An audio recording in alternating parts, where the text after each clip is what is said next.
မျိုးသမီးဟာနေရန်ကပကြီးကားကိုဖယ်ရှားလိုက်တဲ့အခါမှာတော့အရန်ပဲအံ့ဩသွားခဲ့ရတာပေါ့ဘာလို့လဲဆိုတော့ပကြီးကားရဲ့နောက်ွယ်မှာဂုံတူးဆောင်မှတ်တမ်းတွေအများကြီးဝတ်ထားတာကိုအဲ့ဒီဂုံတူးဆောင်မှတ်တမ်းတွေကိုတေချာကြည့်လိုက်တဲ့အခါမှာပဲတနေကုန် TV ပဲထိုင်ကြည့်နေတဲ့ပြီးလာတဲ့သူ့ရဲ့ခင်ပွန်းဟာတကယ်တမ်းတော့တိုက်လေရင်တွေအများကြီးကိုဒီဇိုင်းဆွဲခဲ့တဲ့သိပ္ပံပညာရှင်ကြီးတူဖြစ်နေမှန်းသိသွားခဲ့ရတယ်လေဒါအပြင်သူဟာကုမ္ပဏီကြီးတစ်ခုရဲ့ဆရာလည်းဖြစ်တာကြောင့်ဈေးကြီးဆုံးကန်ကားလမ်းစားတွေကိုပိုင်ဆိုင်ထားတာဖြစ်ပါတယ်အဲ့ဒီလောက်ထိချမ်းသာတာတော့မှအသက်အန္တရာယ်ရှိနိုင်တာကြောင့်အစိုးရရဲ့ညွှန်ကြားချက်အရသူ့ရဲ့အမှန်တရားအမှန်ကိုလှုပ်ဝက်ထားပြီးတာမန်လူတယောက်လိုပဲနေထိုင်ခဲ့တာပေါ့ဒါကိုမသိတဲ့သူ့ဇနီးကတော့ပတ်စံလိုချင်တာနဲ့ခင်ပွန်းရဲ့လှုပ်ဝက်ချက်လို့ခေါ်တဲ့နာမည်ကြီးရုပ်သံစီစဉ်တစ်ခုမှာပါဝင်ခဲ့တယ်လေဒါကြောင့်မို့လဲအိမ်ထဲမှာလှုပ်ဝက်ကင်မရာတွေတက်ဆင်ထားပြီးလူတွေကသူ့ရဲ့လှုပ်ရှားမှုတိုင်းကိုစောင့်ကြည့်နေကြတာပေါ့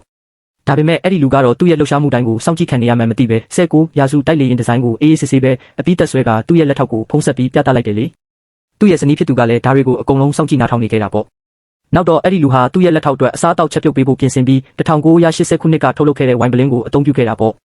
ဒါကိုမြင်တော့သူ့ရဲ့လက်ထောက်လည်းအရန်အံ့ဩသွားခဲ့ရတယ်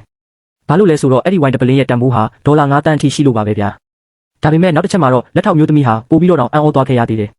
ဘာလို့လဲဆိုတော့အဲ့ဒီလိုတန်ဖိုးကြီးလာတဲ့ဝိုင်ပလင်းတွေအများကြီးကိုအဲ့ဒီလူရဲ့အိမ်ထဲမှာတစ်တာလိုက်စုဆောင်းထားတာကိုမြင်လိုက်ရလို့ပါပဲဗျာ